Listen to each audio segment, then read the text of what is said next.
Pirkei Avot, chapitre 1, Mishnah 1, la deuxième leçon de nos sages, vers Amidou Talmidim Arbe. Ayez beaucoup d'élèves. On parle d'un rave qui a des élèves, ne jamais se contenter de ce qu'on a. Tu as 10 élèves, essaie d'enseigner encore plus, et encore plus, même après la retraite. Enseigne la Torah. Alors évidemment, la première compréhension, c'est chaque élève, c'est un investissement. Pourquoi ne pas investir? Chaque élève, c'est encore de la Torah dans le monde.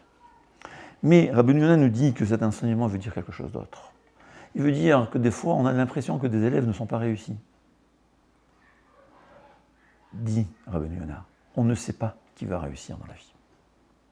Il ramène le Midrash que Rabban Yochanan ben Zakkai était le plus petit élève de Hillel HaZaken. Hillel HaZaken, c'est un des grands sages. Il y avait beaucoup d'élèves, 80 élèves, dont d'une grandeur qu'on ne peut pas s'imaginer. La Gemara a dit que Yonatan ben Uziel était l'élève le plus grand de Hillel HaZaken. Quand un oiseau volait au-dessus de sa tête, il brûlait. Le Talmud Yerushalmi dit, mais Hillel HaZaken lui-même, quand il étudiait la Torah, un oiseau qui arrivait à 2 mètres de Hillel HaZaken brûlait.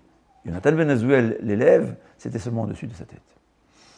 Mais au fait, qui a été le Gdol Hador, le dirigeant du peuple juif pendant la période de la destruction du Second Temple? C'était Rabban Yochanan ben Zakkai, le plus petit élève. C'est souvent comme ça. L'élève qu'on est convaincu qu'il ne va pas réussir, c'est lui qui va réussir. On voit, on est à la yeshiva, ou peut-être ceux qui étaient à l'école aussi, ou à l'université, c'est pas toujours le plus intelligent qui réussit. On ne sait pas, on ne sait jamais qui va réussir. Donc, investis sur chacun des élèves. Ça peut être un professeur, ça peut être un rave. N'importe quel élève a un potentiel. On ne peut pas savoir qui va réussir, qui ne va pas. Ça peut être aussi pour les enfants. Des fois, on a un enfant qu'on s'imagine qu'il ne va pas réussir.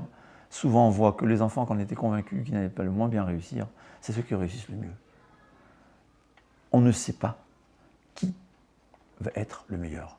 Il faut investir tous ces enfants, tous ces élèves, équitablement, le maximum. Parce qu'on ne sait pas qui va réussir dans la vie. C'est une leçon de tout. D'ailleurs, la Gemara dit aussi, quelqu'un qui a des enfants dans sa jeunesse, qu'il ait des enfants même dans sa vieillesse. Des fois, on se dit, on veut seulement peu d'enfants. Savoir, non. On ne sait pas quel enfant va être le Gdol Hador. Des fois, on peut avoir des enfants, on mérite un enfant qui est exceptionnel. Et parce qu'on a décidé qu'on n'a pas beaucoup d'enfants, eh ben on va rater. Dieu nous dit, investis. Le maximum d'enfants, le maximum d'élèves, tu ne sais jamais qui va réussir, tu ne sais jamais quelle grandeur on peut rater, parce qu'on n'a pas voulu encore investir sur une personne. Et le plus important à comprendre, rien n'est sûr. Des fois, le meilleur jeune, il ne réussit pas. Et souvent, celui qu'on était sûr qu'il n'allait pas réussir, en fin de compte, c'est lui qui va réussir.